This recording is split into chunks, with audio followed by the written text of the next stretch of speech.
বৈষম্য বিরোধী ছাত্র আন্দোলনে নিহত আহতদের তথ্য চেয়ে সারা দেশের সব হাসপাতাল ও কবরস্থান সহ সকল জেলা প্রশাসকের কাছে চিঠি পাঠিয়েছে আন্তর্জাতিক অপরাধ ট্রাইব্যুনালের তদন্ত সংস্থা।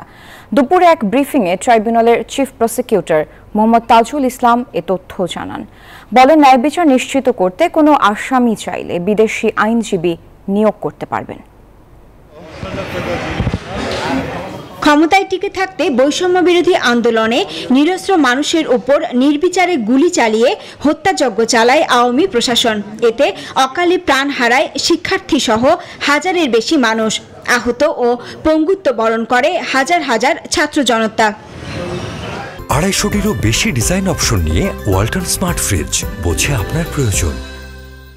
এসব হত্যাকাণ্ড সংগঠনের দায়ে গণহত্যা ও মানবতা বিরোধী অপরাধে অন্তত 11টি অভিযোগ জমা পড়েছে আন্তর্জাতিক অপরাধ ট্রাইব্যুনালে, যেখানে আসামি করা হয় সাবেক প্রধানমন্ত্রী শেখ হাসিনা, তার মন্ত্রী ওবায়দুল কাদের, আসাদুজ্জামান খান কামাল সহ আইনশৃঙ্খলা বাহিনীর ঊর্ধ্বতন কর্মকর্তাদের। এরই মধ্যে এসব অভিযোগ মামলা আকারে গ্রহণ করেছে ট্রাইব্যুনাল।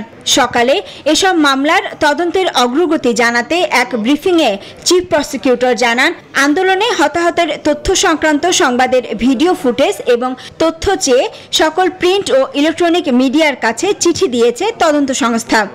তদন্তের সূচনা লগ্নে যে প্রাথমিক জিনিসগুলো আমাদের দরকার সেগুলো আমরা কালেক্ট করার জন্য চিঠি দিয়েছি। আরেকটা চিঠি আমরা দিয়েছি সকল মিডিয়া হাউসগুলোকে, সেটা প্রিন্ট এবং ইলেকট্রনিক মিডিয়ার যারা প্রশাসনে আছেন তাদের কাছে চিঠি দিয়েছি যে আপনাদের কাছে এ যাবৎকালে এই আগস্ট বা জুলাই বিপ্লবের যত ডকুমেন্টস আপনাদের ক্যামেরায় ধারণ করা আছে, আপনাদের রিপোর্টে ধারণ করা আছে, এই সব কিছুর কপি আমাদেরকে সরবরাহ করার জন্য খুব সহসাই আমরা ছাত্র নেতাদেরকে বা সমন্বয়কদেরকে আমাদের এখানে আহ্বান জানাবো।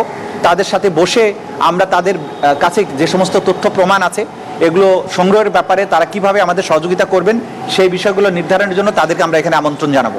তাজুল ইসলাম বলেন, বিচার প্রক্রিয়া যত দ্রুত সম্ভব শেষ করা হবে, তবে তড়িঘড়ি করা হবে না।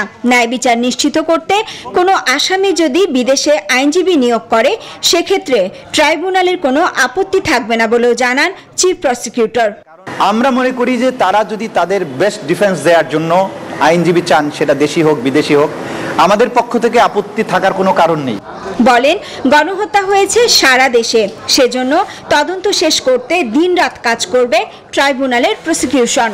তবে সেই সময়টা যাতে খুব বেশি না হয় সেটা আমরা এনশিওর করার চেষ্টা করব। শাফিয়া রাসনা, নিউজ 24, ঢাকা।